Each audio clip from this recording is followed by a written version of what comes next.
Hello students, welcome to Amazon academy. तो students, आज हम अमीनो एसिड्स के आइसोइलेक्ट्रिक पॉइंट के बारे में कुछ टिप्स डिस्कस करेंगे। जो अमीनो एसिड्स होते हैं they are compounds with two functional groups, एक NH2 ग्रुप और एक COH ग्रुप।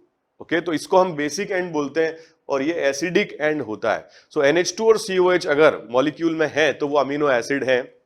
ऐसा हो सकता है कि कुछ मॉलिक्यूल में मोर नंबर ऑफ COH हो और कुछ मॉलिक्यूल्स में लेस नंबर ऑफ COH हो, या ये बोल सकते हैं कुछ में मल्टीपल COH हो और कुछ में मल्टीपल NH2 हो। बट अगर दोनों बराबर हैं NH2 और COH तो इनको बोलते हैं neutral amino acids. Amino acids में क्या होता है बच्चों कि ये एसिडिक जो H है ये यहां से H+ एलिमिनेट कर जाता है और जो बेस के साथ H+ जाकर के जुड़ जाता है और ऐसे फॉर्म में ये एग्जिस्ट करता है। तो यहां पर NH3+ और CO- फॉर्म, एक पॉजिटिव और एक नेगेटिव चार्ज, इसको न्यूट्रल बना रहे हैं और इस आयन को कहा जाता है ज्विटर आयन, क्योंकि इसमें दोनों तरीके के एंड्स हैं, कैटायनिक एंड भी है और एनायनिक एंड भी है। अब जो अमीनो एसिड है वो इसका जो स्ट्रक्चर है, मतलब जो इसका एग्जिस्टेंस है, वो इस बात पे डिपेंड करता है कि जिस सॉल्यूशन में पड़ा हुआ है, जिस एक्वस सॉल्यूशन में पड़ा हुआ है, उसका पीएच कितना है। अगर हम पीएच को बहुत लो रखते हैं मतलब एसिडिक सॉल्यूशन रखते हैं, तो एसिडिक सॉल्यूशन रखने से क्या होगा, ये जो एनायनिक पार्ट है, कार्बोक्सिलेट आयन पार्ट है, इस पर H+ आकर के लग जाएगा और इस फॉर्म में कन्वर्ट हो जाता है, जिसको हम बोलते हैं कैटायन। ठीक है, क्योंकि इस पे प्लस चार्ज केवल N पर है तो कैटायनिक पार्ट बन जाएगा। और अगर हम पीएच बहुत हाई लेते हैं एक्वस सॉल्यूशन का तो ये H भी उड़ जाता है, ये H तो खैर चला ही जाएगा, ये H भी चला जाता है और यहाँ पर एक नेगेटिव चार्ज और एक न्यूट्रल बन जाता है और इसको हम क्या बोलते हैं, एनायनिक पार्ट, या इसको हम बोलते हैं एनायन। तो ये कब होगा, हाई पीएच पर, मतलब सॉल्यूशन क्या होगा, बेसिक। तो अमीनो एसिड जो है तीन फॉर्म में एग्जिस्ट करता है, neutral amino acid, zwitter ion, cation और एनायन। और ये तीनों आपस में क्या बनाते हैं, इक्विलिब्रियम बनाते हैं। अब जो इक्विलिब्रियम बनाते हैं तो उसको हम ऐसे देख सकते हैं, मान लो ये कैटायन है, जब इसका फर्स्ट आयनाइजेशन हुआ तो H यहां से उड़ा, H यहां से उड़ा, नेगेटिव आया, पॉजिटिव आया, इसको हम बोलते हैं डायपोलर आयन। फिर दूसरा H क्या होगा, यहां से उड़ेगा तो यहां NH2 आ जाएगा, तो डायपोलर आयन के आयनाइजेशन से बना एनायन और this is the second ionisation constant. ठीक है, तो यहां पर दो रिवर्सिबल रिएक्शन है, इक्विलिब्रियम अटेन करेंगे, K1 K2 दे दिया, K1 की वैल्यू हम ऐसे लिख सकते हैं, concentration of product upon reactant, K2 की वैल्यू ऐसे लिख सकते हैं, concentration of product upon reactant. और यहां से हमें एक चीज पता है, जो कॉमन आयन है वो है डायपोलर आयन। तो डायपोलर आयन जो कि कॉमन आयन है उसका कंसंट्रेशन दोनों ही रिएक्शंस में सेम रहेगा और वहां यहां से अगर मैं देखता हूं फर्स्ट इक्वेशन से, तो dipolar ion will be K1 into cation upon H+, so K1 into cation upon H+, और यहां से मैं देखता हूं कि डायपोलर आयन रहेगा H+ into anion upon K2, सो H+ into anion upon K2। तो सॉल्यूशन में क्या हो सकता है बच्चों, कैटायन एनायन से ज्यादा हो सकता है, कैटायन एनायन से कम हो सकता है, और एक ऐसी सिचुएशन आती है जब कैटायन और एनायन क्या होते हैं, बराबर होते हैं, और उस सिचुएशन को हम बोलते हैं आइसोइलेक्ट्रिक पॉइंट। और जब कैटायन का और एनायन का कंसंट्रेशन बराबर होगा तो मैथमेटिकल एक्सप्रेशन में दोनों कैंसिल हो जाएंगे और यहां से H+ का स्क्वायर बन जाएगा K1 into K2, और यहां से हम pH निकालेंगे तो वो आ जाएगा half of pK1 plus pK2, और इस pH को हम बोलते हैं pi, where I represents isoelectric point. So isoelectric point represents that pH where the concentration of cation and anion becomes equal. तो आप लोग सोच रहे होंगे सर ये मैथमेटिकल एक्सप्रेशन का क्या मतलब है, प्रॉब्लम सॉल्विंग में कैसे असिस्ट करता है, वही तो हमारी आज की टिप्स है। तो टिप्स ये है बच्चों कि जब हम क्या करते हैं, एक्वस सॉल्यूशन बनाते हैं किसी अमीनो एसिड का, ठीक है, हम क्या बनाते हैं, aqueous solution of amino acid. तो हम जब एक्वस सॉल्यूशन बनाते हैं तो क्या करते हैं, उसके अक्रॉस अगर हमने एक्वस सॉल्यूशन बनाने के बाद हमने पोटेंशियल डिफरेंस लगा दिया, so higher potential plus lower potential minus, higher potential represents anode, lower मतलब कैथोड, एनोड की तरफ कौन अट्रैक्ट होता है, एनायन, देखो आप लेफ्ट साइड मैंने डायरेक्शन बनाया हुआ है, और कैथोड की तरफ कौन अट्रैक्ट होता है, cation. So this migration of positive and negative charges, cation and anion, this process is known as electrophoresis. तो इलेक्ट्रोफोरेसिस वो प्रोसेस है जहां पर कैटायन और एनायन का क्या होता है, माइग्रेशन होता है। अब ये डिपेंड करेगा कि कौन सा आयन ज्यादा क्वांटिटी में है।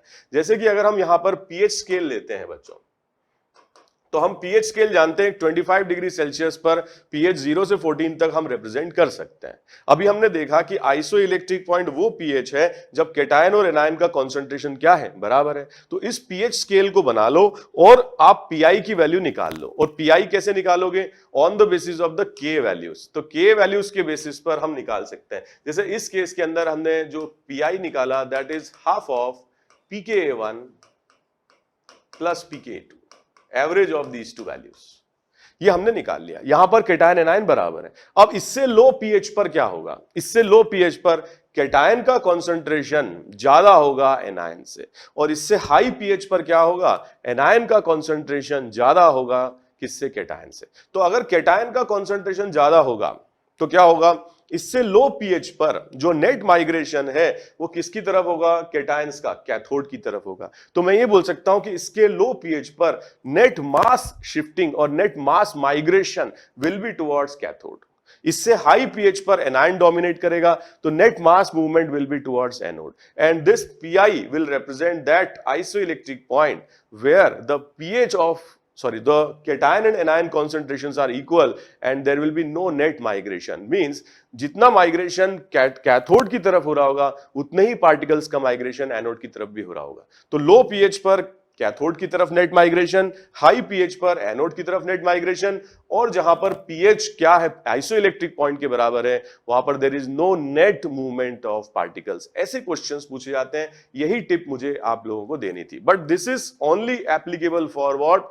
न्यूट्रल अमीनो एसिड, जिसके अंदर NH2 और COH क्या है? बराबर है। उसमें हम K का हमने एवरेज ले लिया और हमने pKa1 प्लस pKa2 ठीक है का एवरेज निकाल करके और आइसो इलेक्ट्रिक पॉइंट निकाल लिया। सो आइसो इलेक्ट्रिक पॉइंट का सिग्निफिकेंस ये है कि उससे लो पीएच पर कैथोड की तरफ माइग्रेशन होता है और उससे हाई पीएच पर एनोड की तरफ माइग्रेशन होता है। फॉर एग्जांपल इस क्वेश्चन को देखें अगर हम, तो यहां पर एक आपको K1 K2 दिए हुए हैं, तो pKa1 की जो वैल्यू यहां पर आ जाएगी दैट विल बी 5 और pKa2 की जो वैल्यू यहां पर आ जाएगी दैट विल बी 7। तो आइसो इलेक्ट्रिक पॉइंट यहां पर आ जाएगा 6। तो अगर क्वेश्चन में दिया जाए इस मॉलिक्यूल के लिए 4 pH अगर दिया जाए, ठीक है, आपको दिया जाए कि 4 pH पर क्या हो रहा होगा, तो 4 pH पर कैटायन का कॉन्सेंट्रेशन एनायन से ज्यादा होगा और नेट माइग्रेशन कैथोड की तरफ होगा। नेट माइग्रेशन कैथोड की तरफ होगा। और अगर मान लीजिए pH आपको दिया जाए 10 pH पर क्या हो रहा होगा, तो ये हायर pH वैल्यू है, बेसिक सॉल्यूशन है, एनायन डोमिनेट करेगा और नेट माइग्रेशन किसकी तरफ होगा? एनोड की तरफ। नेट माइग्रेशन एनोड की तरफ होगा। लेकिन अगर pH 6 दिया जाए तो ये ऐसा pH होगा जब कैटायन एनायन बराबर होंगे and the electrophoresis will stop and there is no net migration towards any electrode, और उसी को हम बोलते हैं isoelectric point. So these were the tips for neutral amino acids. अब हम देखते हैं बच्चों ऐसे मॉलिक्यूल्स के लिए जो क्या है? एसिडिक अमीनो एसिड्स हैं और बेसिक अमीनो एसिड्स हैं। एसिडिक अमीनो एसिड में देखो मोर COH होंगे, जैसे यहां देखो आप 2 COH हैं और 1 NH2 है। तो एसिडिक अमीनो एसिड्स के लिए हमें 3 K वैल्यूज दी जाएंगी, K1 K2 K3। अगर 3 फंक्शनल ग्रुप्स हैं, जैसे 2 COH है 1 NH2 है, तो 3 वैल्यू दी जाएंगी K1 K2 K3, ठीक है। तो अगर हम यहां पे बात करें कि लो पीएच पर क्या होगा, लो पीएच पर ये प्रोटोनेट हो जाएगा and it will exist as cation. इन दोनों में तो H+ रहेगा, ये भी प्रोटोनेट हो जाएगा। फिर क्या होगा जब H+ जाएगा, ठीक है, जब आयनाइजेशन होगा तो यहां से H+ निकाल दें, यहां से H+ निकाल दें, एनायन बन जाएगा। ये कैटायन है, एक नेगेटिव है एक पॉजिटिव है, डायपोलर आयन बन जाएगा। फिर एक और बार आयनाइजेशन कराएं तो यहां से होगा, क्योंकि जो कार्बोक्सिलिक एसिड से वो स्ट्रॉन्गर एसिड होते हैं NH3+ से, इसलिए हमने COH से पहले H+ निकाला, एनायन बना लिया। फिर यहां से COH से H+ निकाला, एक और एनायन बना लिया, 2 नेगेटिव एक पॉजिटिव, तो ये एनायन बन गया। फिर यहां से H+ जाएगा तो ये डाई एनायन बन जाएगा। तो बच्चों यहां पर हमारे पास क्योंकि 3 Ka वैल्यू है तो हमारे पास 2 एवरेज आएंगे। एक एवरेज तो आएगा pK1 और pK2 का, और एक एवरेज आएगा pK2 और pK3 का। उसको आप नंबर लाइन पर बना लीजिए, pH स्केल बना लीजिए 25 डिग्री सेल्सियस पर। तो फर्स्ट जो एवरेज है pK1 प्लस pK2/2 और सेकंड जो एवरेज है pK2 प्लस pK3/2। इससे अगर अपन लेफ्ट जाते हैं तो डोमिनेट क्या करेगा? कैटायन। फिर बिल्कुल लास्ट में आ जाते हैं तो क्या डोमिनेट करेगा? Dianion. और बीच में अगर रहते हैं तो क्या डोमिनेट करेगा? एनायन। अब बच्चों अगर हमें आइसोइलेक्ट्रिक पॉइंट निकालना आ जाए तो हम जानते हैं कि हम माइग्रेशन बता देंगे कि लो आइसोइलेक्ट्रिक पॉइंट से लो पीएच पर कैथोड की तरफ माइग्रेशन और हाई पीएच पर एनोड की तरफ माइग्रेशन। तो ये स्टूडेंट्स का कंफ्यूजन होता है कि क्योंकि हमारे पास 3 पीके वैल्यूज हैं तो किसका एवरेज लें आइसोइलेक्ट्रिक पॉइंट निकालने के लिए। और यही हमारी आज की टिप है कि हमें कैटायन को और एनायन को बराबर करना है। एनायन और डायनायन दोनों ही एनोड की तरफ माइग्रेट करेंगे, तो हमें उसके एवरेज से कोई मतलब नहीं है। हमें वो एवरेज चाहिए जब कैटायन और एनायन का कॉन्सेंट्रेशन क्या हो जाए बराबर। तो हमारा जो isoelectric point acidic amino acid के केस में निकलेगा वो पहली के वैल्यूज से निकलेगा। सो pKa1 प्लस pKa2/2 से हमारा एवरेज निकलेगा।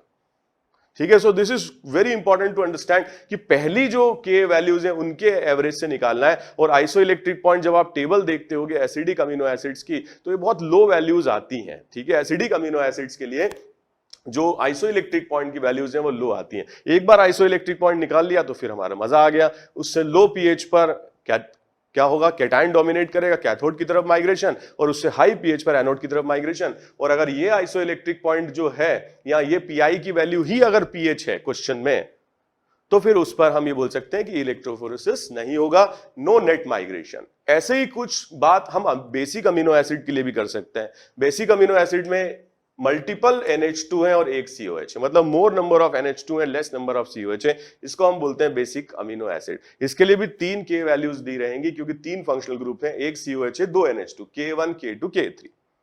अब आप ध्यान से देखो, जब बहुत ही ज्यादा क्या होगा, पीएच कम होगा, बहुत ही ज्यादा एसिडिक सॉल्यूशन होगा तो ये भी प्रोटोनेट हो जाएगा, ये भी प्रोटोनेट हो जाएगा, 2-2 प्लस आ जाएंगे, डाइकेटायन बन जाएगा।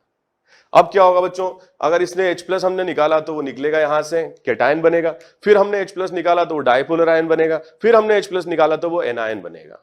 तो यहां पर जब बहुत लो पीएच होगा तो इट विल रिमेन एज डाइकेटायन, फिर क्या होगा, कैटायन बनेगा, और बहुत हाई पीएच पर एनायन बनेगा। सो मैंने आप लोगों को बोला था कि we are interested in the concentration where cation and anion concentration is equal, because dication भी कैथोड की तरफ मूव करता है और कैटायन भी कैथोड की तरफ मूव करता है। तो we are not interested in the first average, we are interested in the last average. ठीक है, तो we are interested in the last average. तो हमें वो एवरेज निकालना है जो लास्ट है। और यहां पर जब हम आइसोइलेक्ट्रिक पॉइंट निकालेंगे तो हम ध्यान रखेंगे कि आइसोइलेक्ट्रिक पॉइंट की जो वैल्यू है वो आ जाएगी half of pKa2 plus pKa3/2। तो जो हायर वैल्यूज हैं वो निकालेंगे, मतलब K की जो हायर, जो मान लीजिए कि इसका फर्स्ट डिसोसिएशन है, ये सेकंड है, थर्ड है, तो हम जो बाद वाले डिसोसिएशन है उससे हम आइसोइलेक्ट्रिक पॉइंट निकालेंगे। या हम ये बोल सकते हैं कि हम हायर वैल्यूज pKa की हम इसमें यूज करेंगे। तो आप देखते होंगे कि जो बेसिक अमीनो एसिड से उनका आइसोइलेक्ट्रिक पॉइंट बहुत हाई वैल्यूज आती हैं और जो एसिडिक होते हैं उनकी बहुत लो वैल्यूज आती हैं। एक बार आइसोइलेक्ट्रिक पॉइंट आ गया देन आप समझ सकते हो कि लो पीएच है आइसोइलेक्ट्रिक पॉइंट से, तो ये चाहे कैटायन हो चाहे डाइकेटायन हो, माइग्रेशन कैथोड की तरफ होगा। और उससे हाई अगर पीएच वैल्यू है तो एनायन है डोमिनेट कर रहा है और एनोड की तरफ माइग्रेशन होगा। और इस पीएच वैल्यू पर there will be no net migration towards cathode और एनोड, और इसी को हम बोलते हैं ऐसा पॉइंट है जहां इलेक्ट्रोफोरेसिस बंद हो जाता है या स्टॉप हो जाता है। So this is all about the discussion of amino acids and their isoelectric points and electrophoresis. So happy learning, thank you very much, bye bye. For detailed videos, daily practice problems and live chat, visit academy.amazon.in or download the app.